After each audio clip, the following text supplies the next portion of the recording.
Alright, here's a look at the case finished. Here's your hot swap bay. You just simply take your tray, and of course you will put your hard drive in here, your 2.5 or 3.5, and you just simply slide it in. When you have your hard drive in with it, it will stick out a little bit more like that when it locks into the power and setup. Alright, let's turn off the lights here and see if we can get this room here a little bit dark so you can take a look at how much light we get with this thing.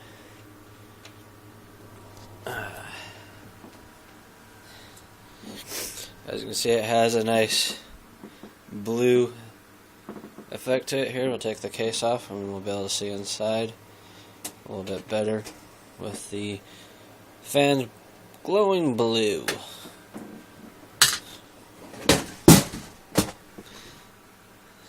Kind of see a little bit of all this stuff that's in there glowing.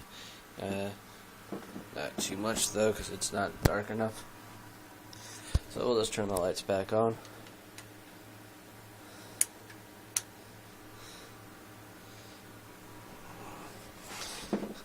Alright, so here's our final build. Alright, here we have our first 6 of memory, 4 gigs each, for a total of 16 gigs of memory at 1600 megahertz.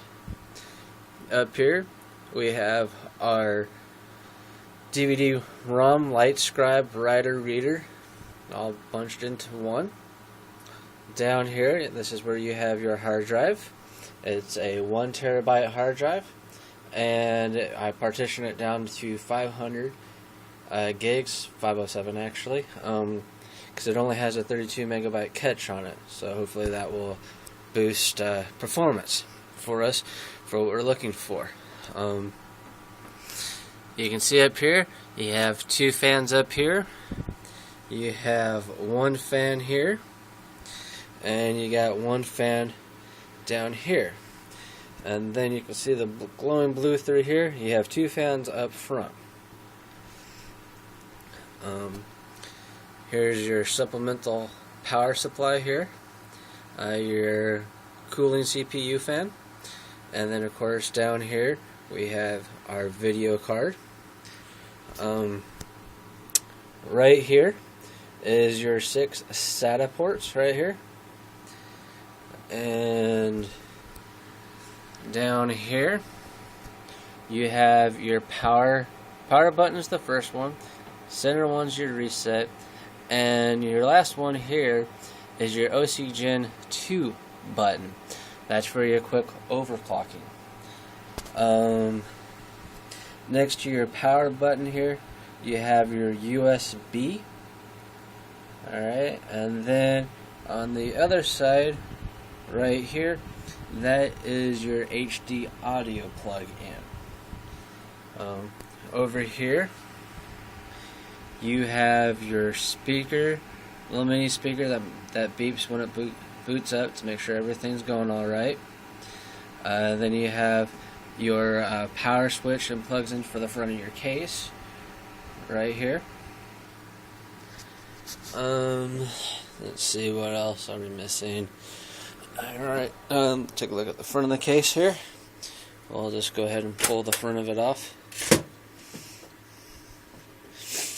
Alright, so here is your DVD LightScribe Writer Reader right here. And then here is your 2 front case fans. And then of course you have all your accessories here that line up with the front of your case, so we'll put that back on.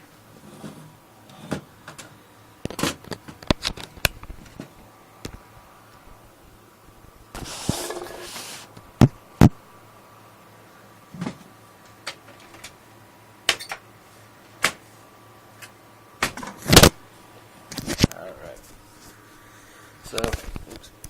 so the front of the case is back on.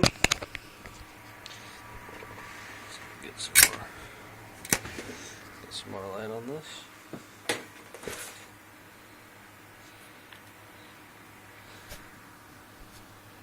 Alright, your first one up here is the USB 2.0 plug. Alright, now you got your speaker and headphone plugs right here. This blue one is your USB 3.0. Alright, and then you have your eSATA plug in here, and then the button below that is your power on and off, and then next to your eSATA here is your reset button. And that is pretty much the build of this computer. I did a 3D benchmark on it, and I was fearing the hard drive on this particular build was going to be the choking point majorly for this.